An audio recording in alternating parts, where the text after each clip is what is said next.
On the Fringe with Dan Radio Style. Hope everybody out there's having themselves a great day. We've got a lot to talk about today. The fire, Hegseth, Trump coming in, the inauguration, just a whole bunch of stuff. Wanted to also let you guys know, music-wise, I am doing an inspiration by Bryan Adams. Probably should have done a whole hour of Bryan Adams. I think I'm just going to stick with the inspiration. Got a lot of good music pulled so far, but I'm still not complete in my endeavor. Yesterday, tied up a lot of stuff with just the funeral and everything, and a bunch of other crap I had to deal with. All said. And then the other thing, I told you guys there was going to be some news.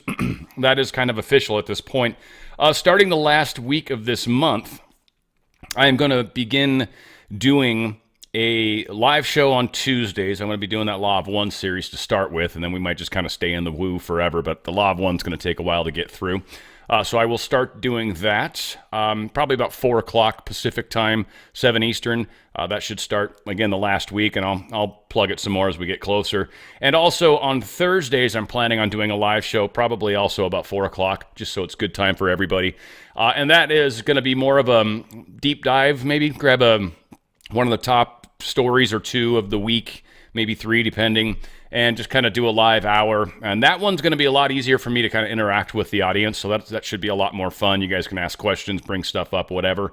That should be cool. The Law of One stuff it's going to be live, but I will probably not be paying attention to chat very much because it's extraordinarily distracting, especially when I'm trying to, bring forward information that's kind of coming from a stream of consciousness in some cases. So it should be fun. Looking forward to that. I've managed to free up some extra time in my schedule so I can make this happen, and also planning on kind of doing some other things. Maybe got some voiceover stuff that's actually coming to the table as well. So a lot of things kind of happening, and we'll see, again, how that all plays out. But let's get into the news, because that's really what this is all about. And we're going to start off with this story here. In case you dismissed the California persecution of my good friend Alpha Luna, state of California dismissed my boy's his case. So that is fantastic. His family, I'm sure, has got a big happy moment, ray of sunshine shining on them. So good job, Mr. Luna. Yes, cheers to you, sir. That's fantastic. So again, we'll start with the good news. That's always fun. All right, here we go. Border wall being put up. Some construction in Texas is happening, which is fantastic. So the ball is rolling already. Also, we got a judge that's approved emergency order to close migrant gang-infested Aurora, Colorado apartment complex. You know, that one that was taken over by Tren de Aragua? Yeah, well, that one is actually being shut down. Kind of interesting. I'm wondering if there's any sort of problem when they try to do that. We'll see if there's any news that pops up. But again, great news that they're finally shutting the dang thing down, right? Now, before we get into the fire news, just a little something that's interesting, because there was speculation around this, but it sounds like Diddy's L.A. mansion stands untouched as flames rip through the surrounding area, but not his mansion. It's interesting. A lot of people, I think, were worried that evidence would be destroyed. In the case of Diddy's house, at least, doesn't seem to be the case. So at least 34 people so far have been arrested overnight. We'll go ahead and let these guys, the sheriff here, talk about it. Overnight, we had several other arrests. It brings it up to a total of 34 in our geographic area. We have 30 in the Eaton fire area, and we have 4 in the Palisades area. Last night specifically, again, for LA County Sheriff's jurisdiction, we arrested 4. 2 were for curfew violations. 2 were arrested for 1 drone incident. To my knowledge, we have now had 2 specific drone incidents that have resulted in 3 arrests. So as I talk to our community again, if you do not have business in the evacuation areas, do not go there. Please, you're infringing upon the work that our first responders need to attend to.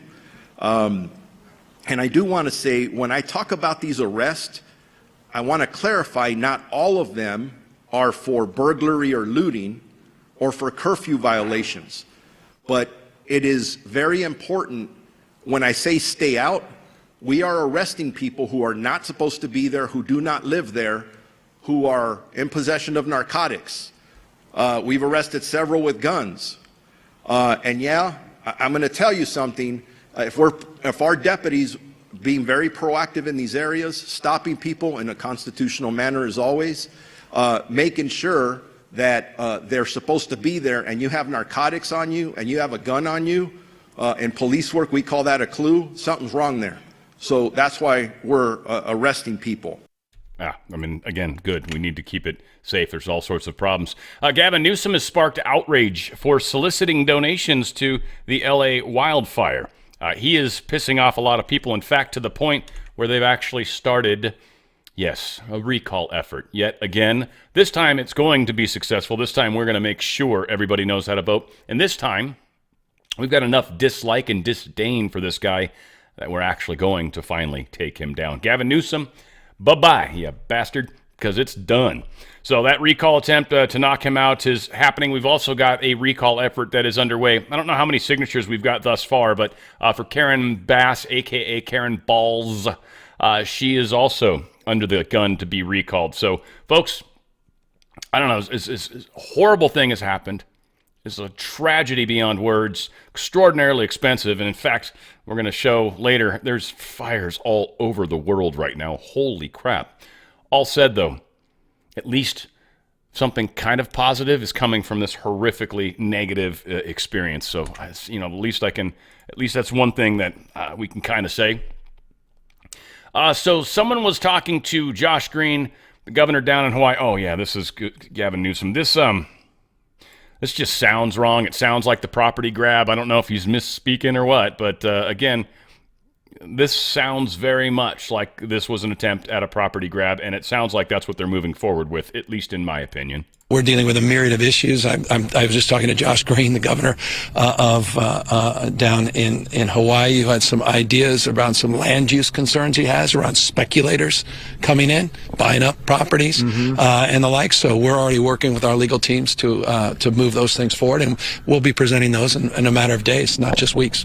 Buying property from people, because again, a lot of people are down and out, and as we're going to find, didn't get offered very much. In fact, exactly the same, I believe, exact same amount, I think, if not within $5 or something of what was offered to Hawaii people. So you've got this house that's worth a significant amount of money, probably well over $1 million in most cases. I mean, the really, really nice ones, of course, but even just a regular house in Southern California is worth about $1 million. Condos are actually creeping up on that now. I think the average condo price right now is around $600,000-700,000. So again, it's just ridiculous out here. That's a huge problem. Meanwhile, while Los Angeles burns, Governor Newsom, he has a special session. He's trying to Trump-proof California. And to my understanding, they spent quite a bit of money to do this. They're going to spend a bunch of money to do this, yet we don't have money for infrastructure. We don't have money for running water in our fire hydrants. We don't have money to help rebuild. We don't have money for any of this stuff. But they've got money to try to fight Trump from getting rid of illegal immigrants that shouldn't be here. And I'm talking about the ones that are truly criminal, not ones that maybe are just across the border and working in a kitchen somewhere or something like that. I'm hoping they're the last ones that we ever get rid of. But any of them that have committed crimes since they've been here especially, but certainly prior, they got to go. But anyway, this is out of control. While Los Angeles burns, Governor Newsom's special session to Trump-proof California is underway in Sacramento, drawing ire from Assembly Republicans and Vince Vaughn alike. The state legislature and the Democrats that control it, they've decided that spending money to sue an incoming administration was better than preparing for future fires and dealing with the fires currently at hand. That is not only tone deaf, but just the clearest example of misplaced priorities by this governor and the supermajority in Sacramento. Well, Los Angeles, and that is why the impeachments or recalls will be happening. That's a powerful step in the right direction for us, at least. California Democrats have reached a $50 million agreement to shore up the state and local legal defenses against the incoming Trump administration. $50 million. Spending on trying to fight an administration that's not even in office yet, while we've got current problems in this state, but they've got money to spend on other things. Even though they cut the fire department budget by $17.6 million, and on top of that, asked them to cut it an additional $56 million. What, is this so we can afford to go after Trump? What the hell are you guys doing up there in Sacramento, you bastards? Get out of Dodge. DeSantis calls special session to implement Trump's immigration policies. He's kind of doing the opposite. It's kind of why I put it here, just because it ties into, we've got Newsom doing everything to fight Trump getting rid of people that shouldn't be here, majorly getting rid of criminals. Well, DeSantis is doing the opposite. He's actually preparing and spending some money to help deport criminals. And that's what a good governor does, not a bad governor like what we have here in California. Good job, Newsom. You suck. Ukraine's Minister of Internal Affairs says they're preparing to send Ukrainian firefighters here. First off, I'm surprised they haven't already put those firefighters on the front line and killed them. That's shocking. Two, some people are speculating they feel guilty because California gave them our equipment, and gee whiz, we could have used it. So now Ukraine's like, hey, no, hey, it's cool. What we're going to do is we're going to come down and we're going to help you fight fires. Yeah. Well, something else we're going to talk about, I'll just mention it now. There's a story, I got it some coming up here in the next 7-8 stories, but a bunch of generals, like 8 of them or something, generals from Ukraine, I should say. Well, they bought homes in the Palisades area, or at least in these fire areas, bought homes with, money for weapons. Those homes burnt down, by the way. I mean, again, not celebrating per se, but there are some jerkhole people that probably lost their homes. And yeah, criminal generals from Ukraine definitely fall into that. Homeowners, renters sue the utility company over the Eaton fires. This is tragic in so many levels. First off, yes, our utility companies seem to start a lot of fires. Next slide is going to actually demonstrate or show proof of that. So that's horrible. But then what happens is you sue the power company. They end up maybe having to pay a lot. And then what happens? They got to raise the rates to the rest of us. We're going to pay it, not the company. And this is something that's kind of funny. A lot of people just don't get, especially union people, just do not understand it. They're like, well, the company should pay for it. That's not how it works. Or like when they tax companies higher for whatever reason, they think that that's going to come out of their profits. It never, ever, ever does. In fact, it causes profits to go up. Here's why. Even if you just maintain a 5% profit margin, right, year over year, but then now all of a sudden it's extra expensive, so it costs an additional number of dollars, and you're still making 5% off a higher sum of money, well, now you're making more money. Same profit margins. You're just going to pass that along to the consumer. It's not going to hurt the company ever. So this lawsuit is going to hurt everybody that has to pay. Well, I'm part of Southern California Edison. We'll all have to pay higher rates to pay for this lawsuit, which again, somebody should be at fault, though I think our state should be a huge part of it. But here is evidence of the fires starting, or at least in one area, starting because of these wires arcing. And they, again, didn't turn the power off, and then they also turned the power off where the pumps were. So the fact that they couldn't pump water up to the water tower so the fire hydrants would work, that's messed up. They could have at least figured out how to keep those pumps active or backups or throw generators on them or something. But no, in fact, it's really hard to get a generator here in California. They do not like to let us have them. But here is the image or the video. That swipes the card. And then after it goes through, he goes, just so you know, it's a monthly charge. Yeah. He told me after. And he was like, look, you can cancel it on. So this is why they're being sued. There's literally power lines running through trees, and they're just arcing and sparking and everything else. This is how our fires start, and it happens all the freaking time, unfortunately. This guy is pointing out some pretty messed up stuff that's going on as the FBI, the military, and cops are blocking roads. As you guys could see, everything is being blocked off. But what you guys could really see here is that we have the military, we got cops, we have FBI agents. What do you think is going on here? You tell me. They won't let us in our house.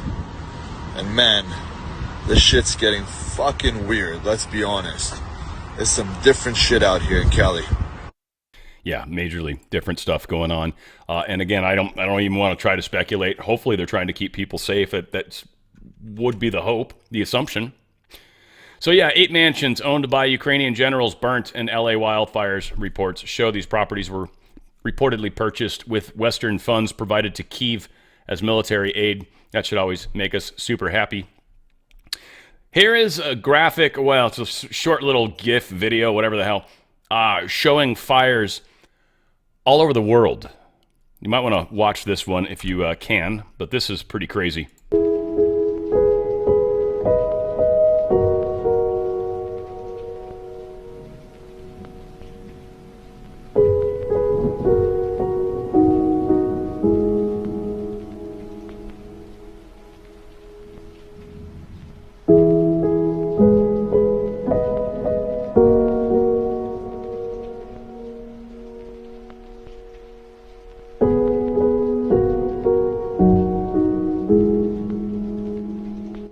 Kind of thought it moved around more, but yeah, even in Africa and stuff, they've got fires all over the place.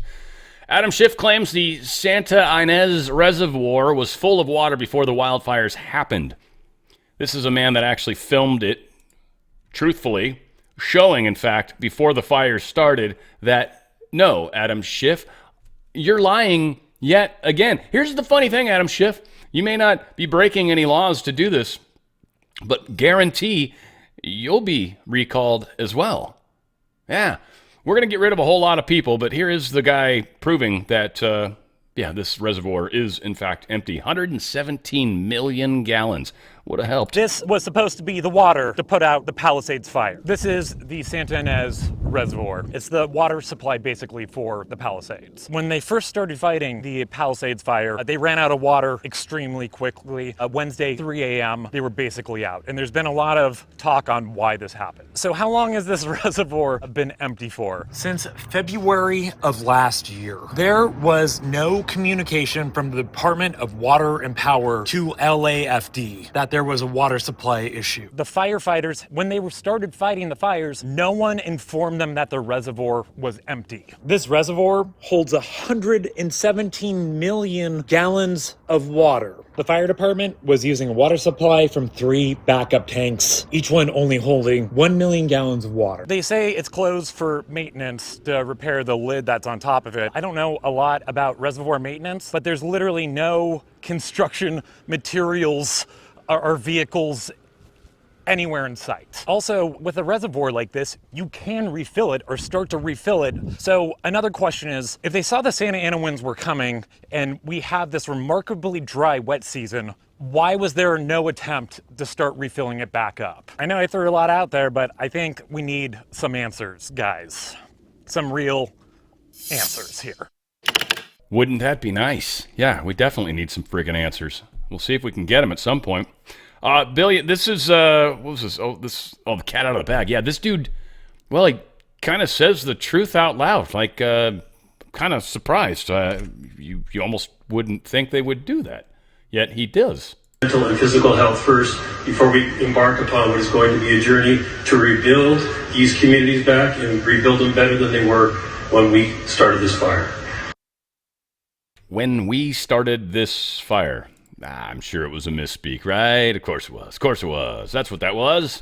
Biden is, we'll just let him do his stupid talk. It's, least I can do is let Mumbles have his moment. And I want to be clear. We're not waiting until those fires are over to start helping the victims. We're getting them help right now, as you all know.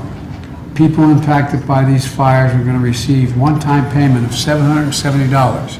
One-time payment. So they can quickly purchase things like water, baby formula, and prescriptions. So far, nearly 6,000 survivors have registered to do just that, and $5.1 million has gone out. And I want $770. And we know FEMA's broke too, by the way. Yeah, that's awesome. Federal aid for LA wildfires should have conditions attached due to Dem mismanagement, Speaker Johnson declares.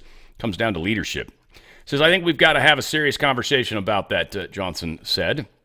Obviously, there's been water resource mismanagement, forest management mistakes, all sorts of problems, and it does come down to leadership. It appears to us that state and local leaders were derelict in their duties in many respects. So that's something that has to be factored in. I think there should probably be conditions on the aid. That's my personal view. I haven't seen what the consensus is, but at least he's pushing in the proper direction.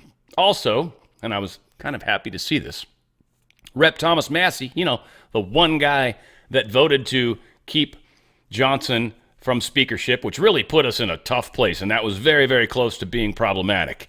Thomas Massie, he's been removed from the House Rules Committee after being that lone vote. Massie's departure from the influential panel could make it easier for Johnson to get legislation to the House floor because we no longer have Massie in the way. And again, I don't have any love for this dude. He's failed. Just like when Marjorie Taylor Greene kept doing some stupid stuff, I'd hammer the hell on her, and then she kind of got back in line. Not probably because of anything I'm saying, but because whatever. She got back in line. She's been doing good stuff. Very happy with where she's at. Massie, he still hasn't come out and said why he did this, and as far as I'm concerned, he's still a pile of shit. So that's where that's going to stay, and I'm glad Johnson kicked his ass off that caucus. And these guys get paid extra money for being on these caucuses, by the way. So, good. F you, Massie. You deserve it, you pile of trash. House passes bill to ban transgender athletes from girls' sports, largely down party lines, with the exception of 2 Democrats voting for this, mainly because they realized it's going to cost them elections in the future if they don't. But this passed the House. Likely will get brought up in the Senate. And now that we've got the majority in the Senate, we'll likely pass the Senate. And when Trump gets in office, will probably be signed into law. Now, of course, they're going to wait to pass it through the Senate until after the 20th, because, of course, Biden would veto it. We don't want that to happen now, do we? So, good. That's not going to happen. And we're proud of the fact that we're making some progress. I want to remind you guys, if you've got a 401k or an IRA, right now you're sitting on the stock markets, you're sitting with a dollar that's actually deflating. Well, it's inflating hugely, and your buying power is deflating. You're losing buying power. In fact, during Biden's administration, your dollar lost about 25% of its value. I highly recommend considering diversifying. You want to diversify all of your money. You don't want to have all your eggs in one basket. And precious metals have been doing extraordinarily well. In fact, they're way up. One of the funniest things is a lot of people thought back when precious metals hit 1750, really, right around 2021, that was the highest gold's ever been. It'd be stupid to buy gold. It's the highest it's ever been. It's not going to go any higher. Well, we're at, 26 or something right now? Let's even look it up. Let's pull it up right now. We're at what are we at? We're at 26.74 for gold and 29.85. Silver's almost back up to 30 again. Pretty incredible. So it hit 17. It was the highest it's ever been. Yet now we're at 26.74. If you would have bought back in 2021, you'd be way ahead right now. Way ahead. In fact, gold's one of the few assets right now that's actually performing admirably well. It and Bitcoin, Bitcoin I think dropped below 90 recently, but I'm sure it'll go back up. But these are the two assets that are actually positive when it comes to buying power. Literally what it was worth a year ago, 2 years ago, its value is higher than it was then. You're actually literally making additional buying power. You're making money, not just the difference in the dollar, not just the fact that, it's worth $1,000 more or whatever. Sure, it is. But you can actually buy more with that than you could prior. They're expecting it to hit over 4,000. We still got a lot of growth baked into this. And frankly, if things kind of happen weird in parts of the world, then the economy could very easily turn sour, or the stock market could also turn sour. If you've diversified some of that nest egg into precious metals, you're actually going to be rewarded for that choice. Do me a favor, go to my good friends at Goldco. I love these guys. Go to drslikesgold.com. That's drslikesgold.com. Let my best friends, these guys are awesome. I love them. Their customer service is incredible. The people I get to work with over there are fantastic. It is just a great company. 5-star ratings. They've got multiple suppliers. They've got the highest price buyback guarantee, and you can get up to 10% of free silver just based off the face value of your 401k or IRA. I think it's like 49 to 99,000. It's like 5% free silver. And anything over 100 grand, I think you get 10% free silver. Diversify that portfolio. Don't leave all your eggs in that 401k 401k stock bracket. Move some of it over into precious metals. There's a lot of growth going. Silver's expected to hit some pretty high numbers as well. Check it out, especially that free silver. It's a great deal. And also, it's 4 data points. You're going to see a little pop-up, and it says if you call them within 15 minutes, you're actually going to get this free Ronald Reagan coin. It's a half-ounce coin, silver. It's 0.9999% pure, and based off the prices of gold and silver, it's basically worth about $15. Just saying thank you. A $15 gift just to say thank you. And on top of that, you're also going to get this Trump and Your Financial Future book. A lot of great tips, a lot of great tricks, a lot of good information, all just for filling out 4 data points and just talking to my good friends at Goldco. Whether you do or don't, whether you want to or don't want to, move some of your eggs into another basket, you're still going to get this great free stuff. Check it out. Go to drslikesgold.com. drslikesgold.com. Make that big switch because we don't know how much time we've got before things get weird and hairy. Do the right thing. Diversify. Don't keep all your eggs in that one basket. You've spent way too much time allotting or putting together this massive wealth. You don't want them screwing that up in one bad day. Go to drslikesgold.com. drslikesgold.com. Get out of their system before they get out of you. And we know they will. All right, we got some Hegseth stuff going on here. Let's talk about that. First and foremost, this is what the thumbnail was referring to. We've got this Code Pink group of people there, and this lady here, we're very familiar with her. Now, here's the funny thing. Code Pink is funded by the Chinese Communist Party. And of course, we all recognize this lady. So Code Pink was majorly there to throw shade. And in fact, a bunch of people got kicked out, some of them from seats that are actually reserved seats, which means one of the people of the House or Senate or whoever, Senate I think it is, one of them gave seats to these Code Blue people, to communist people. Yeah. So, yes, we've got a bit of a problem. Congress should definitely recognize this as a sign to confirm Pete Hegseth. Capitol Police allowed protesters into Pete Hegseth's confirming hearing. Then they disrupted it, and they got majorly kicked out. So, yeah, that was kind of the excitement around it. We've got some of the different senators that were asking questions. I kind of left out the stuff from, like, the lady from Hawaii and Pocahontas and a couple others. They just were saying some really stupid stuff. And yeah, I mean, it could have been fun, but as it is, we've already got a lot to cover. And I'm pretty long-winded, too. So I kind of just kept it with the people that were asking good questions and give Hegseth the chance to demonstrate that he really is the right guy for the job. And in one case we'll have coming up here in a sec, also demonstrating that what are the qualifications to be the DOD, the head of the DOD? And you'd be surprised, but there's not a lot of qualifications. In fact, our good friend Lloyd Austin, the Democrats overlooked his lack of qualifications, yet still approved him. Yet how quickly they forget when it's somebody that's not on their side of the fence. And again, that's just how it always is. There's this hypocrisy that seems to exist. It's unfortunate, but it is what it is. But anyway, here's Tom Cotton basically dealing with what the protesters were pissed off about and kind of calling it out and giving Hegseth the chance to respond. As was my custom during the Biden administration, I want to give you a chance to respond to what they said about you. I think the first one accused you of being a Christian Zionist. I'm not really sure why that is a bad thing. I'm a Christian. I'm a Zionist. Zionism is that the Jewish people deserve a homeland in the ancient Holy Land where they've lived since the dawn of history. Do you consider yourself a Christian Zionist? Senator, I'm a Christian, and I robustly support the state of Israel and its existential defense, and the way America comes alongside them is their great ally. Thank you. Because another protester, and I think this one was a member of Code Pink, which, by the way, is a Chinese Communist front group these days, said that you support Israel's war in Gaza. I support Israel's existential war in Gaza. I assume, like me and President Trump, you support that war as well, don't you? Senator, I do. I support Israel destroying and killing every last member of Hamas. Strong words, and certainly, the stance that is going to win the day in the end. Again, I'm not fond of killing people per se, but that is definitely what needs to happen right now. The deep state, the terrorists, all these people need to be eradicated. And it's just time to stop letting them, pardon the French, but pussyfoot around. It's time to shut it down. It's time to put an end to these people's violence and their abilities to mass produce weapons, their abilities to smuggle weapons into places where they can be used against others. And again, I'd just frankly like to see some peace on the planet. Here is a gentleman he's talking to. Senator Kevin Kramer is describing the tattoo and how Hegseth was banned from the service, and Hegseth didn't really realize why, and so he's talking about it. It's kind of interesting, too, because Carter's funeral had Hegseth's tattoo on it. I'll explain it here for you. Check it out.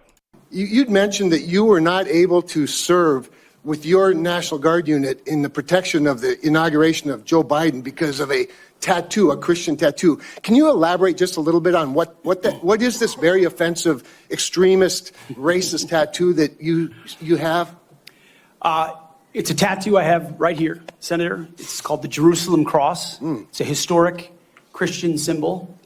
In fact, interestingly, recently I attended briefly the memorial ceremony of former President Jimmy Carter on the floor of our National Cathedral. On the front page of his program was the very same Jerusalem Cross. It is a Christian religious symbol. And when the events happened before preceding the Biden inauguration, I was a part of the mobilization to defend that inauguration as someone who'd been a proud supporter of Donald Trump, but also a member of the military, had orders to come to Washington, D.C. to guard that inauguration. And at the last minute, those orders were revoked. I'd never had orders revoked before. I'd been on orders to a lot of places to do a lot of difficult and dangerous things. They were revoked, and I was not told why. Later, when I wrote my book, I was able to get information that was because I had been identified. Someone who'd served in Iraq, in Afghanistan, in Guantanamo Bay, holding a riot shield outside the White House.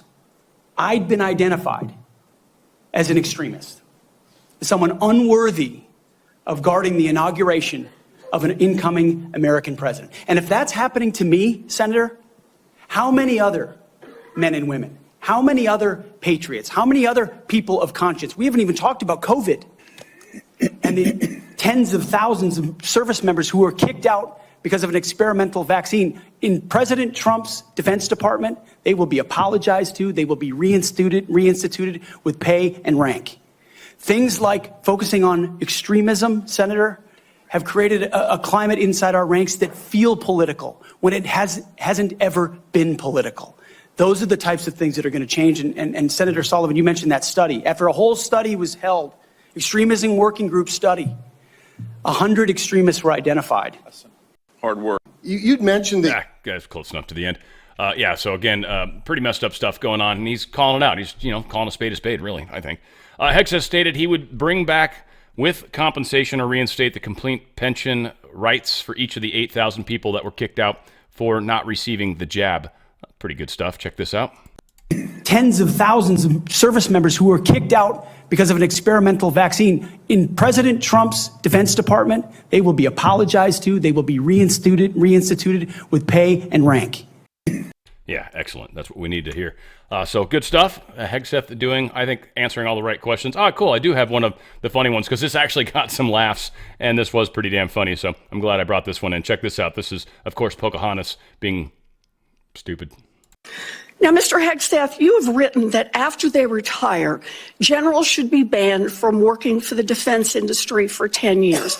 You and I agree on the corrosive effects of the revolving door between the Pentagon and defense contractors. It's something I would have liked to talk with you about if you'd come and been willing to visit with me. But the question I have for you on this is, will you put your money where your mouth is and agree that when you leave this job, you will not work for the defense industry for 10 years? Senator, it's not even a question I've thought about because it's not one. Think about it right now.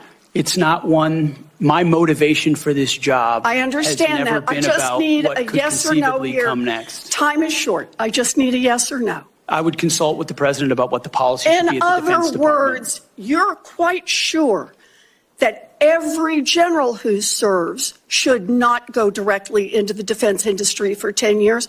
You're not willing to make that same pledge? I'm not a general, Senator. You'll be the one, let us just be clear, in charge of the generals. So you're saying sauce for the goose, but certainly not sauce for the gander? I would want to see what the policy of the president is. I'll bet you would. Thank you, Senator Warren. I don't think I've ever heard it said that way. Sauce for the goose, but not sauce for the gander. I don't know, maybe it's like an East Coast thing. It's wicked stupid. I don't know. We always said what's good for the goose is good for the gander. That's the phrase I know. Whatever. What do I know? I'm just some stupid person.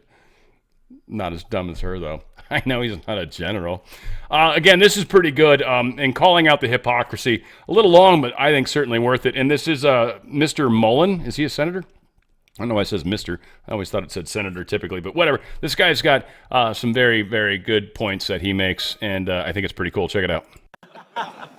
Caught me totally off guard there. I'd like to submit for the record signatures by 32 members of the House of Representatives who are veterans. The signatures call on the Senate to honor the constitutional duty of advise and consent by conducting a fair, thorough confirmation process that evaluates his nomination solely on the substance and merits. His distinguished military service, academic credentials, and a bold vision for revitalizing the national defense. I ask unanimous consent to enter into the record. Without objection. There's a lot of talk going about talking about qualifications and then about us hiring him if we are the board. But there's a lot of senators here I wouldn't have on my board because there is no qualifications except your age, and you got to be living in the state and you're a citizen of the United States to be a senator. Other than the fact we got to convince a lot of people to vote for us. And then when we start talking about qualifications for if you're qualified for it, could the chairman tell me what the qualifications are for the Secretary of Defense? Mr. Chairman, could you tell me what the qualifications are for the Secretary of Defense? I'd be happy I'll read for it. you to do that. Yeah. Let me read it for you because I Googled I it. was getting some advice from I my second in command. Yeah, but I'm just making a point because there's a lot about qualifications, and I think it's so hypocritical of senators, especially on the other side of the aisle, be talking about his qualifications, not being able to lead the secretary or be the Secretary of Defense, and yet your qualifications aren't any better. You guys aren't any more qualified to be the senator than I'm qualified to be the senator, except we're lucky enough to be here. But let me read you what the qualifications of the Secretary of Defense is, because I Googled it, and went through a lot of different sites, and really it's hard to see. But in general, the U.S. Secretary of Defense position is filled by a civilian. That's it. If you have served in the U.S. Army Forces and have been in the service for, you have to be retired for at least 7 years, and Congress can weigh that. And then there's questions that the senator from Massachusetts brought up about serving on a board inside the military industry, and yet your own secretary that you all voted for, Secretary of Austin, we had to vote on a waiver because he stepped off the board of Raytheon. But I guess that's okay because that's a Democrat Secretary of Defense. But you so quickly forget about that. And then Senator Kaine, or I guess I better use the senator from Virginia, starts bringing up the fact that what if you showed up drunk to your job? How many senators have showed up drunk to vote at night? Have any of you guys asked them to step down and resign from their job? And don't tell me you haven't seen it because I know you have. And then how many senators do you know have got a divorce before cheating on their wives? Did you ask them to step down? No. But it's for show. You guys make sure you make a big show and point out the hypocrisy because a man's made a mistake. And you want to sit there and say that he's not qualified? Give me a joke. I mean, it is so ridiculous that you guys hold yourself as this higher standard and you forget you got a big plank in your eye. We've all made mistakes. I've made mistakes. And Jennifer, thank you for loving him through that mistake. Because the only reason why I'm here and not in prison is because my wife loved me too. I have changed, but I'm not perfect. But I found somebody that thought I was perfect. And for whatever reason, you love Pete, and I don't know why. But just like our Lord and Savior forgave me, my wife's had to forgive me more than once too, and I'm sure you've had to forgive him too. And so thank you. So before I go down this rabbit hole again, tell me something about your wife that you love. She's the smartest, most capable, loving, humble, honest person I've ever met. in addition to being incredibly beautiful. Don't forget about your kids. I'm supposed to talk about my kids? No, well, she's also the mother. Oh, an amazing mother. Yes. Of our blended family of 7 Brother, kids. I'm all pulling of you which love along. her. I'm trying to help you here. You know, do you believe that you're going to be running the Secretary or the Department of Defense by yourself? Senator, absolutely not. Just as President Trump is assembling his cabinet, I look forward and already am in the process of building one of the best possible teams you can imagine, with decades and decades of experience outside of the Pentagon, driving innovation and excellence, and also inside the building, knowing how to make it happen. Yes, sir. So, in your organizations that you did have the privilege of running, did you have a board that you... In both organizations, we had a board, yes. Okay, and what did you do with that board? So again, just answering the questions well. And yeah, it's just crazy. One thing that's funny is this Hirono. I dislike this woman so much. She's just such a horrible person. But she is, well, she's in a little bit of hot water herself, it seems. Hawaii Senator Mazi Hirono, who told all men to shut up during the Kavanaugh smear campaign, now faces her own sexual harassment scandal. Hirono is under fire for ignoring women who are being emotionally and verbally abused by a male flight instructor who taught at a flight school Hirono created when she was lieutenant governor. We'll see where that goes. I don't want to spend a whole lot of time on it, but yeah, this is called karma, and it's a beautiful thing. Biden names the next nuclear-powered aircraft carriers after his good pals Bill Clinton and George W. Bush. So yeah, we've got 2 new carriers coming up. The CVN-82 will be the USS William J. Clinton, and the future USS George W. Bush CVN-83 will begin construction in the years ahead. Frankly, doesn't care what you call them. Typically, they get named after presidents, so whatever. That's fine. Presidents, I don't know, isn't it typically presidents with carriers? I think the ships are often by generals and other famous people, but it seems usually U.S. aircraft carriers are typically named after presidents, which means there's going to be a CVN, 84? That'll be the Donald Trump, probably. Biden announces student debt relief for 150,000 borrowers, bringing the total help to more than 5 million. This article's strange. I don't know if it's just because the Hill sucks or what, but they're saying in total the Biden administration has now spent $183.6 billion to forgive student loans. My understanding, maybe I'm missing something, but almost all of those, if not all of them, have been held back by the courts as not legal. And so I don't think these things are actually happening, but it is funny that he continues to try. So who knows exactly what's playing out there, but we will find out in the big picture. Chinese government is propositioning the U.S. civilian critical infrastructure to lie in wait on those networks to be in position to wreak havoc. They're thinking with the power, it's very possible that Edison, maybe with the power lines, that might have been China messing with us. But also we've been having all sorts of issues with the phone records. And here's the head of the FBI telling us this problem exists, yet they've done nothing about it at all. China's cyber program is by far and away the world's largest, bigger than that of every major nation combined, and has stolen more of Americans' personal and corporate data than that of every nation, big or small, combined. But even beyond the cyber theft, there's another part of the Chinese cyber threat that I think has not gotten the attention publicly that it, I think, desperately deserves, and that is Chinese government's pre-positioning on American civilian critical infrastructure to lie in wait on those networks, to be in a position to wreak havoc and can inflict real-world harm at a time and place of their choosing. The Chinese have already insinuated malware into critical American infrastructure. That's correct. Like what? Things like water treatment plants. We're talking about transportation systems. We're talking about targeting of our energy sector, the electric grid, natural gas pipelines. And recently, we've seen targeting of our telecommunications system.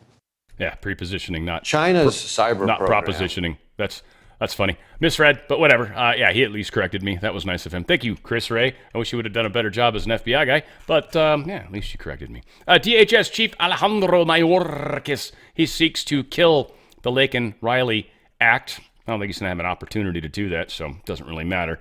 But he's talking about how expensive it'll be.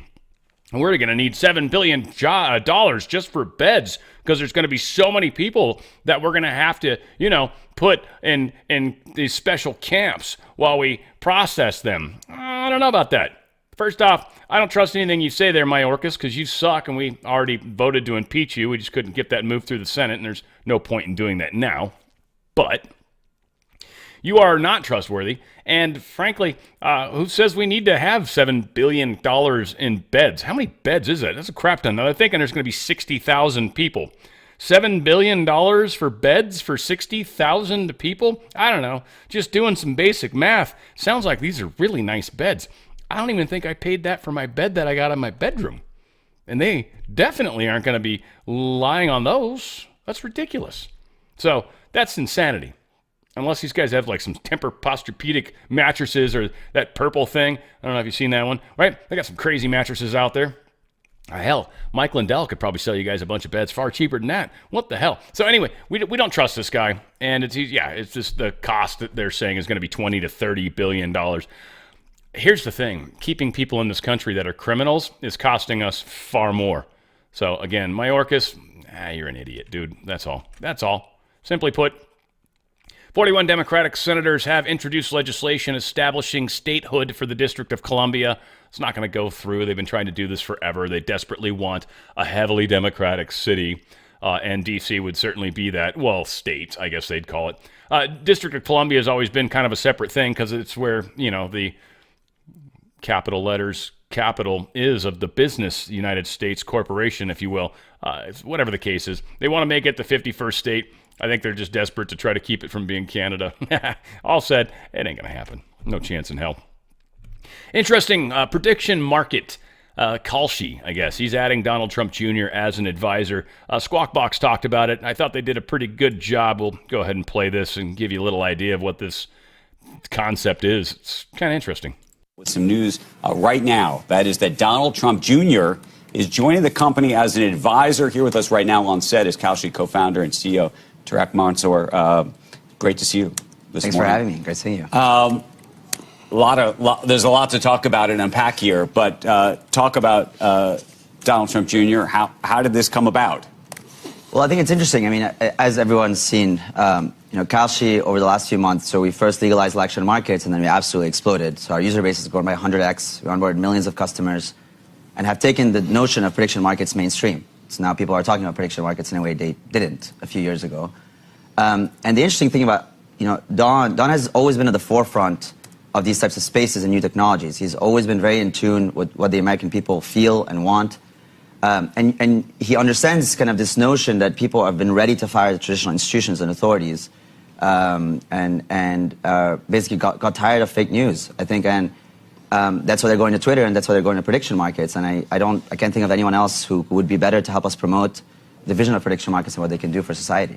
Let me ask you a question. How much of this is about long-term trying to make this, you talk about legalizing the prediction markets in this country. How much of this is an effort at that in a much bigger way? I don't think I've thought about that at all. I mean, prediction markets are legal. We've legalized them last October. I mean, that's done. And that's why we've exploded. That's why we've, millions of Americans, as we speak, are actually betting on, we have 983 markets live right now. A lot of them are actually about the upcoming inauguration. Who's going to attend? Is AOC going to be there? How many people will attend? Is he going to buy Greenland? And a variety of other things. So you're not, there's no regulatory issue here for you? We don't have any regulatory issues. We're actually a regulated company. Right. I mean, our whole strategy up front was like America first, regulated first. We spent years getting it regulated and legalized before.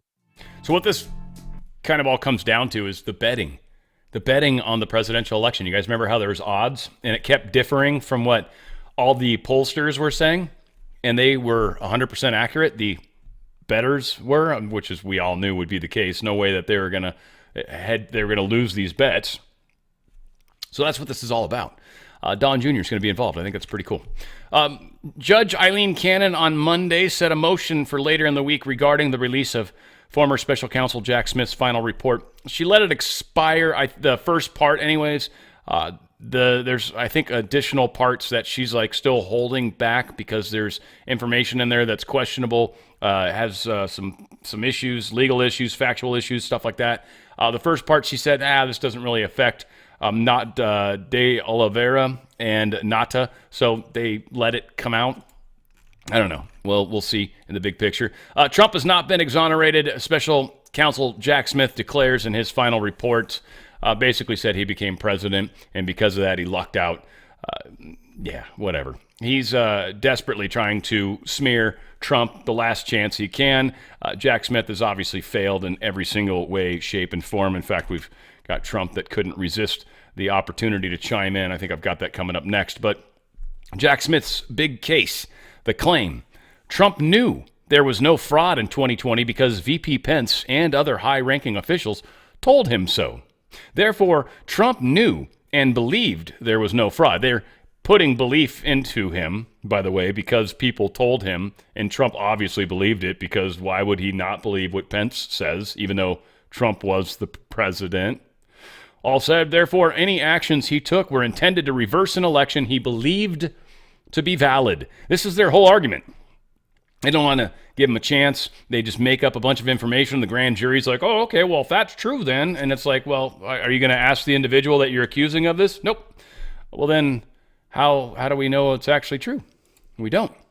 Donald Trump truthed out two things to kind of slam on Jack Smith. Deranged Jack Smith was unable to successfully prosecute the political opponent of his boss, crooked Joe Biden, so he ends up writing yet another report based on information that the Unselect Committee of Political Hacks and Thugs illegally destroyed and deleted, mind you, because it showed how totally innocent I was and how completely guilty Nancy Pelosi and others were.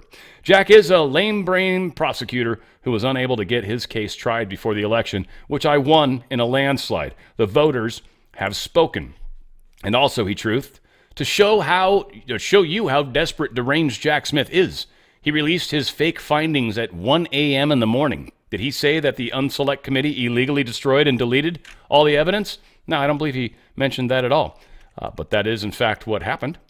Senate Democrats urge Garland to preserve evidence from Trump's investigation. They, of course, want to dig into this and use this and try to spend the next 4 years trying to arrest Trump, impeach Trump, or whatever.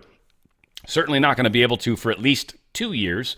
If we all play our cards right and we're not doucheholes to everybody out there that's a Democrat and actually try to get along with people, we actually might have 4 years of power. We'll see. A lot of it's going to depend on my great ripple makers out there, so hopefully we can do exactly that. Be good stewards of this country and realize that this is a country of many of us, and even people that don't agree with us, we still need to try to find a home for all of us, don't we? Georgia Senate revives panel investigating Fulton DA Fani Willis. Party line vote on Monday in Georgia. The Georgia Senate revived the committee created to investigate Fulton County District Attorney Fani Willis. I know it's Fanny, but I'm never going to call her that. I like Fanny because it's baby got back. You know what I mean? The 33-23 vote was among the first of the legislative session. It will allow the Special Committee on Investigations to continue its work weeks after a Fulton County judge ruled that the GOP-led chamber had the authority to subpoena the veteran prosecutor. So that's going to continue forward. Special Counsel Weiss blasts Biden in that final Hunter prosecution report. Special Counsel Weiss, he blasted him. He says, saying the commander-in-chief's characterizations of the probe into his son were wrong and unfairly maligned Justice Department officials, while admitting that the presidential pardon made it inappropriate for him to discuss whether any additional charges against the first son were warranted. The Justice Department transmitted the report to Congress on Monday evening. Weiss, in his report, chided President Biden for his December 1st, 2024 decision to grant his son a full and unconditional pardon covering nearly 11 years of conduct, including conduct related to both convictions the special counsel obtained. So, yeah, surprise? No. We've got more here. New video shows J6 Trump supporter Roseanne Boyland was shot in the face by police projectile, then pushed down and smothered before Metro police officer beat her with a stick as she died. We actually have evidence of that. As horrible as it is, I think it needs to be seen because this is some of the stuff they keep accusing us of. But in reality, the people that died because of the Capitol Police. One was shot by That what Bird, that guy inside the chambers. Now, again, what she was doing climbing into the window, and then he said she was trying to stop people from getting in. It kind of looked like she was trying to get in the window, frankly, but whatever happened. One woman, they didn't need to shoot her, but if more people came rushing through, whatever the case is, and Bird obviously had a whole history of doing stupid stuff. Plus, the way he was pointing the gun with his hand, his finger on the trigger, pointing it at people in the room, it's insane, but whatever. This is a different individual, Roseanne Boyland, the second individual that died at the Capitol that day. January 6th, 2021, Lower West Terrace Tunnel, 4:21 p.m. Roseanne Boyland is struck in the face with a pepper ball that is fired by Capitol Police. As people choke and gasp, protester and police officer alike, the demonstrators are pushed out of the tunnel into a pile on the steps. You can see the clouds of gas flowing over the trapped protesters as 31 pepperball rounds collide with the roof and walls, drenching everyone in the tunnel in deadly chemical irritants. After the protesters were pushed out of the tunnel, Roseanne is seen laying unconscious on the ground, bleeding from the mouth and nose. Then DC Metro Police Officer Lila Morris picks up a stick and beats Roseanne to death with it.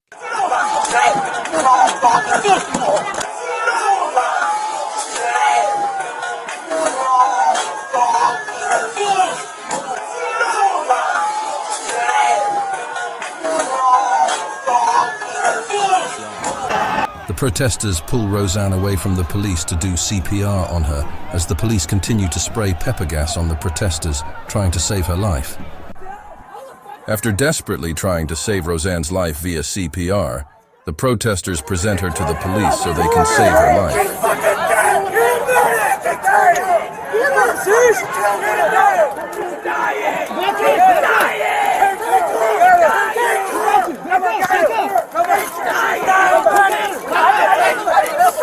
I need compressions! Back up!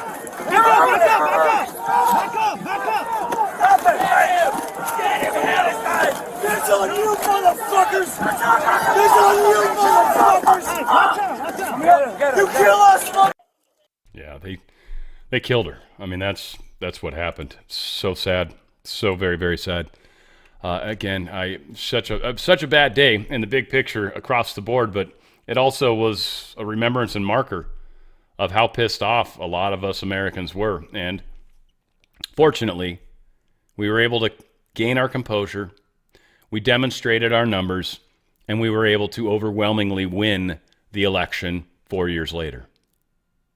Scheduled confirmation hearings. Pete Hegseth happened today. Doug Collins is also supposed to happen today, and Doug Burgum was also supposed to happen today. We'll probably find out about them tomorrow's show. And tomorrow we've got Kristi Noem, Secretary of Homeland Security. We've got Pam Bondi, Attorney General. Marco Rubio, Secretary of State. Chris Wright, Secretary of Energy. Sean Duffy, Secretary of Transportation. John Ratcliffe, CIA Director. So awesome.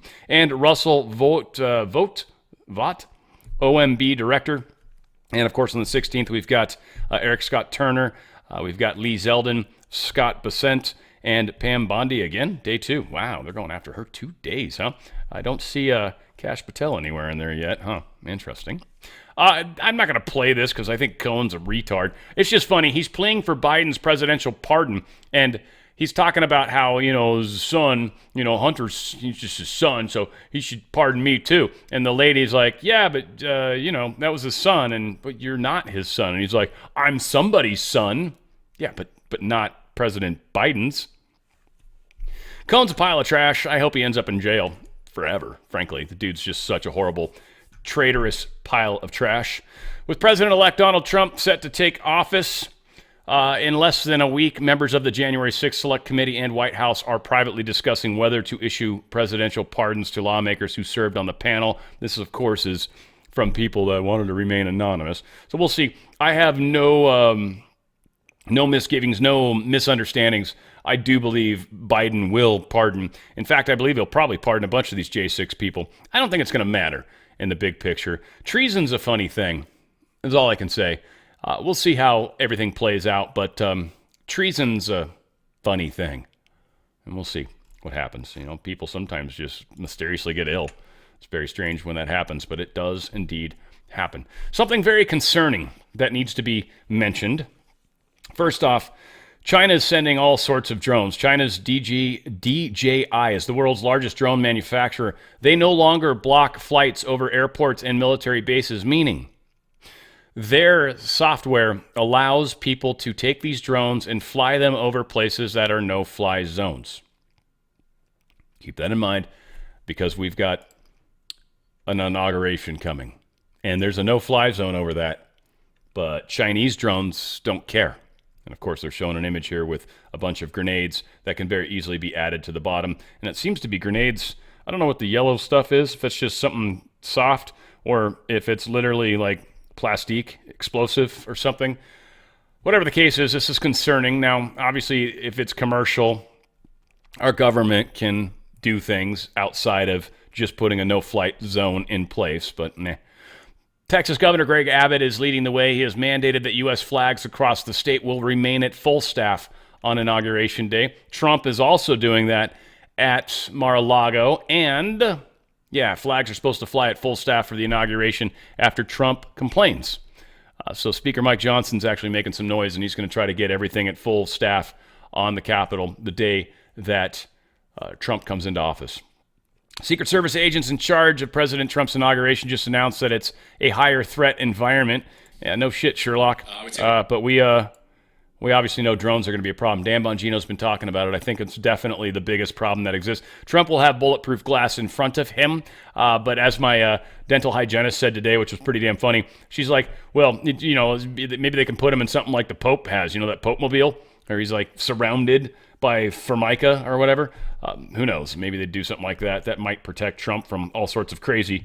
But we are in a strange environment indeed. So I would say what's different is we are in a higher threat environment. What is the difference in comparison to the last inauguration or previous inauguration? Last inauguration? Yeah. I would say we have a slightly more robust security plan. We've been planning for this event for 12 months, along with our partners. It's an ever-changing threat environment, and so we stay flexible. If we see that, hey, we need to shore this particular checkpoint up, we do that. So what's different? We've learned. This is our 5th NSSE this year in the Washington field office.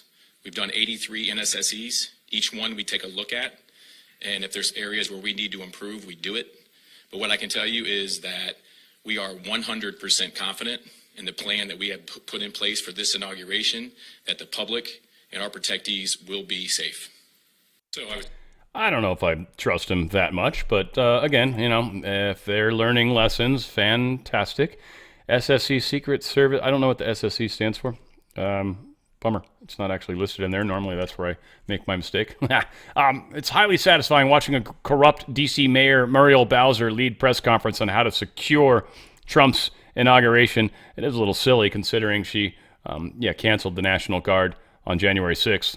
And seeing as though we're celebrating Dr. King's birth, and you as a black female mayor are a beneficiary of what he has accomplished, what is on your mind coming into this time where Trump is coming into office and we have the GOP targeting programs that are meant to protect our black and our affinity? Well, there's a lot on my mind, but right now we're focused on a peaceful transition of power and the district working with federal law enforcement partners to ensure that that happens. I think there's going to be a lot of time and space for policy discussions, both those policy discussions where there's agreement and where there's disagreement. Obviously, in Washington, D.C., we embrace our values that that make us a strong and diverse city. Sure. All said. Yeah, it is what it is. President-elect Trump's inauguration weekend will start with a fireworks display outside his Northern Virginia golf club and end with a trio of inaugural balls where he will speak. The committee's planning the events announced on Monday. The Trump-Vance Inaugural Committee unveiled the scheduled events for the weekend beginning on Saturday. Again, like they said, fireworks. On Sunday, there's going to be a wreath-laying ceremony at the Tomb of the Unknown Soldier at Arlington National Cemetery. Trump's last visited the cemetery to mark the anniversary of the U.S. withdrawal from Afghanistan in 2021. Pissed a bunch of people off. Trump's going to deliver remarks at a rally at Capital One Arena in Washington later Sunday, and he will cap off the evening by hosting a candlelight dinner with donors. So big plans. It's pretty cool. He's also got a whole slew of people that are going to be performing there. Carrie Underwood is supposed to be there, and she's excited to be there. We've also got, who else we got? I forgot. Oh, I know Chris Rock's going to be there. Village people are going to be there, which is kind of cool. A lot of people are like, don't you hate the fact that he's playing your song? And he's like, yeah, so here's the thing. Since he started playing our song, it's suddenly number one on all the charts, and we're like making a bunch of money, so... yeah, if he asked us to perform, we'd probably consider doing it. They're all friggin' out of shape. Don't know what sort of performance they'll be able to give, but they're supposed to be there. That'd be kind of cool to see them again. So, yeah, Village people will be performing possibly the YMCA or just the one song that they constantly play. Again, Kid Rock will be there, like I said. Marjorie Taylor Greene also said this. She said, I just flew into DCA, I'm assuming that's DC Airport, before landing. Our pilot announced he had to fly in from another direction due to unauthorized drone activity over the White House. Isn't that interesting? They're already testing the waters. This inauguration day is going to be very interesting. Trump knows it. I'm 100% sure of that. Trump's immediate people know it.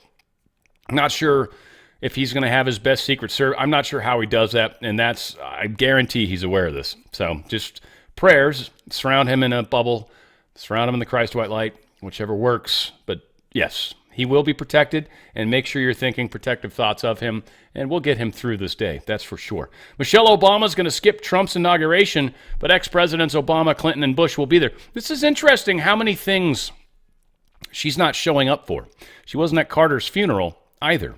Why? Why is she missing? Well, why am I calling her a she? That's a good question, too. Why is she missing, though? What's up? That's very strange. She was supposedly on an extended vacation in Hawaii, but she couldn't fly back for one day for a funeral and then fly back to Hawaii and get back to partying or whatever the hell she's doing? I don't know. You know, this is a good place for some conspiracies if you guys want to have some fun. Elon Musk, Jeff Bezos, and Mark Zuckerberg are also going to be at the inauguration. Kind of interesting. Top Brazilian judge. The bastard that actually literally took over Brazil illegally, federal court Justice Alexandre de Moraes, he may prohibit President Jair Bolsonaro from attending unless Bolsonaro can demonstrate actual proof that he's been invited. What a dictator dick. You know, it's the root word of dictator is dick, so it makes sense that Brazilian Supreme Federal Court Justice Alexandre de Moraes is, in fact, a dick. I'm just shortening dictator. That's all that is. Trump on fascinating Fetterman meeting. So he's just a common sense person. Trump seemed to have a really good time with him. Common sense person. He's not liberal or conservative. He's just a common sense person, which is beautiful. Trump is literally finding a way to not fight everybody this time around. He seems like a very changed man, especially ever since he got shot. I really feel like that's when a lot of this transition occurred. And I think that's when Trump kind of changed his timeline, if you will. If you understand what that means, cool. If not, I think that's when he changed paths to the path that he was always meant to be on. Right, wrong, and different. Maybe that was exactly when it was supposed to happen. I'm not going to question that at all. I'm just acknowledging the fact that he definitely seems to be on a different path, and I think it's cool. House GOP crafts a bill to let Trump purchase Greenland, so they're trying to kind of get things ready to go. Rep. Marjorie Taylor Greene, she introduced this bill to have the Gulf of Mexico renamed to the Gulf of America. Well, now Rep. Dusty Johnson also introduced a bill last week along with 15 other Republicans that would authorize talks to repurchase the Panama Canal, and it seems they're also talking about introducing a bill to acquire Greenland from Denmark. It'll be interesting to see if and when and how that all happens. GOP pressure forces resignation of Lockheed Martin's woke vice president after Breitbart investigation. This purge is happening. This individual is someone that's not going to work closely with the Trump administration, so it seems Lockheed Martin is removing that person because they want to, well, get some more of these contracts, let's be honest, especially the Skunk Works side of things. I think Lockheed's been very involved. Their leader, I forget his name, basically told us, look, not only do we, not only do we like know where ET is or have him or whatever, but we can also take him home. Like they're admitting that we've got some pretty incredible technologies. So this, the world's changing very quickly. And I think what we're going to see, especially when it comes to technology, is stuff that's beyond this world. And so many are wondering if that's kind of a lot of why Musk is so involved in this, because he's still using chemical rockets when in reality we've got anti-gravitics. And they, of course, that the FBI approved Tesla truck bomber dude in front of the Trump Tower. Just all that stuff talks about the gravitics technologies. We'll see. They're, of course, blaming China because they want us scared. They want us hating China. They want us fearing China. And so they're continuing to do that same general kind of thing. I want to remind you guys of this great product. I love these guys. Healthy Home, or Heal Thy Home, is another way of looking at it, but it's kind of a beautiful thing. Go to danradiostyle.healthyhome.com. That's danradiostyle.healthyhome.com. 3 main products that I'm using. There's a 4th one that's on here that's not one I've tried yet, but I'm actually finding one, the what is this stuff? This is the nitric oxide. Oh my God. I'm noticing huge energy boost with that. We'll talk about that in a second. Stem Active is one I'm really, really enjoying.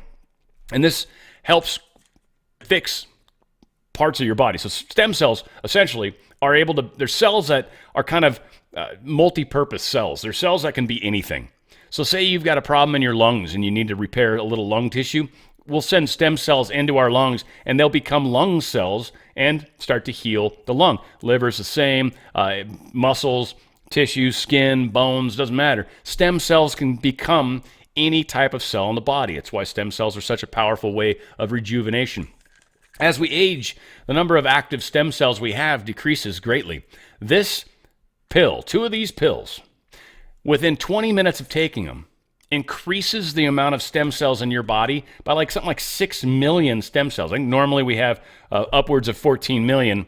And again, as we age, that number decreases. This actually kicks it up within a short period of time by almost 6 million stem cells.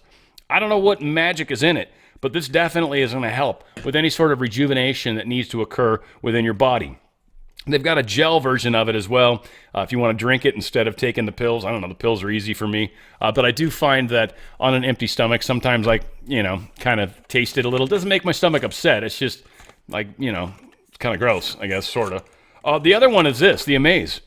This is collagen, a great collagen supplement. Incredible. Loss of collagen might show up as wrinkled or sagging skin, weakened or sore muscles, discomfort in joints, weakened or lifeless hair, and more. Of course, my hair's thinning a little. I'm doing stuff to help with that. I work out every day. This has been helping tremendously, and I'm actually starting to kind of notice it in my skin, in my face specifically. It's a very powerful product. So this is one of the ones I'm taking on a daily basis.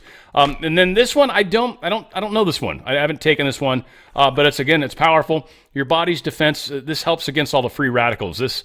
Free radicals are the ones that kind of damage your cells. They'll pull parts of your cell off because of these radicals. They're ions that are floating around your body that have powerful abilities to pull cells away from you, and it causes cells to damage or change or whatever. This actually helps remove a lot of those free radicals. Very powerful when it comes to healing. Now, this is the one, man, my girlfriend was even talking about. She's like, well, you have a lot of energy tonight. What's going on? And I was thinking about it. I'm like, I don't know. I mean, it's not like I've cut back on my drinking a little. Like I wait until later in the day to drink now. I still drink, but not as much. This, though, is the deal. One of these, it's just giving me a lot of energy, and that's what it's talking about. Nitric oxide booster. It helps with energy, helps with workouts. I should actually take this before I work out. Really would be smart. I might start trying to do that and see what that's like. But it also helps with your libido. Yeah, it's good stuff. Let me just tell you. So this nitric oxide activator, very powerful. Another one of the great products. Go to danradiostyle.healthyhome.com. Another way to put it, danradiostyle.healthyhome.com. Use the coupon code DanRadioStyle. I think it automatically does it for you when you go to danradiostyle.healthyhome.com. Check out some of these great products. Certainly, any of them that really jump out at you. The stem cells are awesome. The Amaze is incredible, and I love the Prime. One of these days, I'll try this AO12 and see what's going on with that. But check it out. And they also have Stem Active for pets, which is the same thing. Your pets have stem cells too. So keep these things in mind. Go to danradiostyle.healthyhome.com. That's danradiostyle.healthyhome.com. Make that big step to make yourself healthier, because we know we got a lot of things stacked against us, don't we? Trump is asking the appeals court to revisit the $5 million E. Jean Carroll verdict. He wants the whole appellate court to weigh in on this rather than just the small panel. We'll see. It's still a New York appellate court. If they say no, I think he'll go ahead and bump it up higher because it's just a ridiculous case.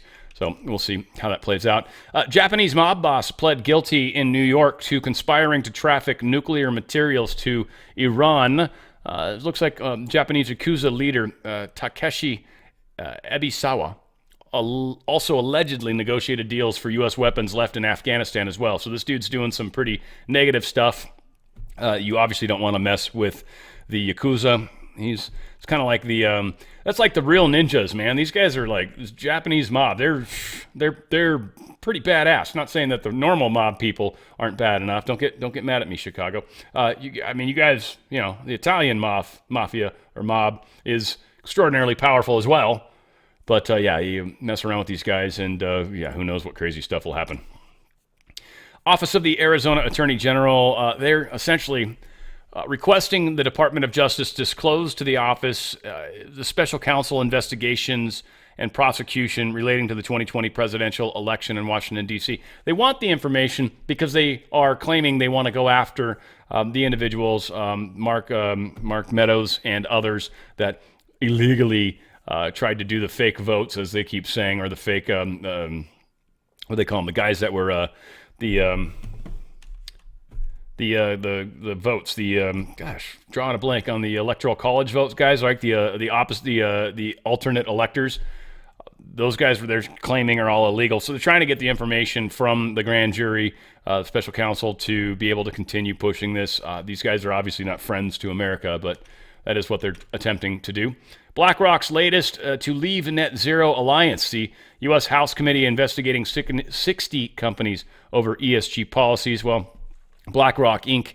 is the latest to announce it has left a United Nations-backed net zero banking alliance among several within 1 month, and not soon after Donald Trump was elected president. So all of these things are coming together. Last month, Goldman Sachs was on that list, as well as Wells Fargo right after. The Center Square reported all this. Citigroup, Bank of America, Morgan Stanley, and JP Morgan next announced their departure, and now BlackRock is on board. We are making progress and moving in the right direction, thank goodness. Canadian leader meets with Trump at Mar-a-Lago to discuss energy relationships. This was one of the prime ministers, or premier from Alberta, Danielle Smith, and she met with President Trump about energy, the mutual importance of U.S.-Canadian energy relationships. I think she also realizes that we're going to be pumping energy like mad, but this is part of the exports from them to us. And of course, she's worried about the loss of revenue because we're going to start doing our own energy, and we're not going to be importing shit from anybody when it comes to energy at all. So some people are very nervous about this. Canada's either going to have to get on board to a large extent, or Canada's going to have a tough road to go because we're going to be pulling back a lot of that money. And if we don't get that trade balanced between the two countries, well, we'll start to charge them extra money to bring stuff into this country. Kremlin warns Donald Trump to stay away from Greenland. Russia has strategic interests in the Arctic. We obviously don't care, and that's why we're there. And the fact that they're getting pissed about it means we're doing the right thing. China's also out there causing some chaos as well, so that is also needs to stop.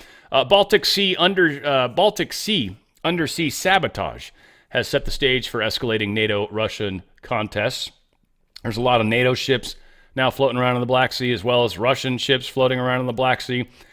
This is sort of going to be problematic, but they're trying to keep each other from destroying these undersea cables.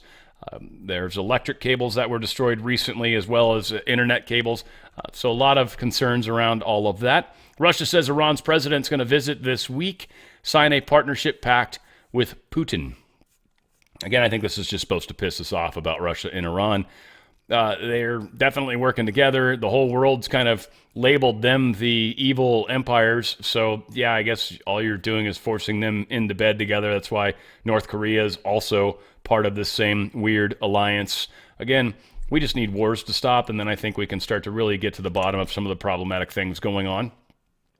Rotherham grooming gang inquiry told not to investigate senior officers, says a whistleblower. They're literally, this is the pedophile stuff going on in England. They've literally tried to keep it from investigating people in the higher ups. And that's pretty messed up. And of course, this is all coming from the left-wing Labour government of Prime Minister Sir Keir Starmer. Yeah, let's call him the radical extremist left wing. Let's call him that, because they always call us extremist right wing or anybody that's conservative in any way, shape, or form. So the extremist left wing in England, very extremist, super extremist, the extremist of the extremists. Yes, they are extremist squared. Well, they're the ones that are banging kids and doing the pedophilia stuff, which is pretty messed up. This post came out, and Elon Musk was shocked. He's like, wow. But Darren of Plymouth put this out. Labor pedos, 50 of them. Want to bet there are more? Of course there are. So we got Ben Williams, Paul Diggert, Cyril Smith. I don't know who any of these people are, but they have all guilty of grooming for sex, of grooming for child rapists, just child rape in general, child porn, whole nine yards. So a whole lot of these people are guilty. And yeah, they're all the Labor Party that's trying to keep this information from coming out. There's a big surprise. 3 D.C. police officers were shot, and one suspect was killed Monday after police said he opened fire twice in the lobby of a residential building in Northeast. The man fired shots in an apartment building in the 300 block of Florida Avenue Northeast. Metropolitan Police Department Chief Pamela Smith said officers responded about 4:30 a.m. to the 911 call. And I don't know if the officers were shot or, killed. Obviously, they were shot, 3 of them, but I don't know if any of them are, they didn't say what kind of condition they're in. Hopefully, prayers out to them. They're in decent shape. We'll see. MSNBC President Rashida Jones will be stepping down after a 4-year tenure because she sucks. I don't know if she was DEI or not. I mean, she's a lovely black lady. It doesn't mean anything. She could be perfect for the job. But she probably hates President Trump so much, and considering how MSNBC has just done nothing but lie, make stuff up. They've got, of course, some of the worst people on air, and she's been there since 2021. So, yeah, she sucks. She's stepped down immediately, and sounds about right. InfoWars sale could be near as feuding Sandy Hook families reach a deal on dividing up bankrupt Alex Jones' assets. Alex Jones is trying to work out a deal, though. There is somebody that was willing to pay basically double for his website. So First United American Companies, which runs a website in Jones's name that sells nutritional supplements, they submitted an offer of more than $7 million to buy the website. That would actually help. I mean, again, Alex Jones owes $1.4 billion. So they're saying, yeah, that $7 million will reduce that a little. I still think it's a pretty ridiculous sum of money. And again, all because Alex was claiming this whole shooting was fake. And again, I don't understand why that's, I don't know, it ended up being wrong, I'm pretty sure. I don't think it's cool that he was doing it. I just have a hard time. It's kind of like Rudy Giuliani and the outrageous amount of money for him. Or it's kind of like what has happened with Trump, obviously, with E. Jean Carroll, as well as the Mar-a-Lago misevaluation, as well as just the ridiculous stuff with the illegal expenses. It's just stupid. It's just stupid. Hopefully this stuff can be fixed. TikTok has called a report that China is considering allowing a sale of social media company to U.S. operations in Elon Musk. Pure fiction. So there's a lot of people running around right now saying, yeah, they're going to sell it to Elon Musk. Well, the company themselves is calling this fiction. There's like, no, this is a bunch of crap. I don't know where the story came from, but it doesn't seem to be correct at all. Bloomberg, I think, is the one that reported this bullshit story. Well done, Bloomberg. It's always according to anonymous sources as well. This is supposed to go into effect on the 19th. Now, they can't force ByteDance to sell it. So they're either going to shut it down or China's going to decide to divest. I'm not sure how that's going to work either, because obviously if they sell it, they're not going to have any control over the component of it that is being run here in America. So that story's bunk, though, that's for sure. UK competition watchdog launches probe into Google searches. They're going after him for the monopoly stuff. We'll see what comes from all of that. This is just, again, another company going after Google, and rightly so, I think, anyways. I think Google sucks, dislike them tremendously, in fact. Zuckerberg plans Meta layoffs as company culls low performers faster. Now, I don't know if you guys remember, but when Twitter laid off a whole bunch of people after Musk purchased them, a whole bunch of those people got hired by Meta. Yeah. So Meta's like, we got a whole bunch of people that suck. They're busy going to the break room constantly. They're busy lounging on the, the roof or whatever I don't know what they do in Metaland. But he's like, we're getting rid of these people that are low performers. If Meta's going to have a chance in the future, they need to be bringing the best people to the table. And these people need to be performing admirably, or else it's just not worth having them. So they're expecting to pull a 5% work reduction. It's going to save them some money. A lot of these people are probably pretty well paid as well. So I don't know. Zuckerberg seems to be doing some actions that are consistent with a better world. I'll say that. Whether or not any of you guys can accept that Zuckerberg might be changing, or you're still insistent that he's a horrible man, whatever the case is, that's what's going on. And finally, Kate Middleton says her cancer is in remission. I only bring this up for the Brits out there that care about the Princess of Wales. I could care less what's going on with her. I mean, I'm glad her cancer's in remission. I would never wish anything horrible on anybody, ever. But I really don't give a crap about her in any way, shape, or form. Meh. All said, a lot going on in the world, and it's going to continue to be that way. I hope you guys are helping ripple. We've got to help wake people up. We've also got to help come together. We've got to figure out ways to find common ground amongst everybody.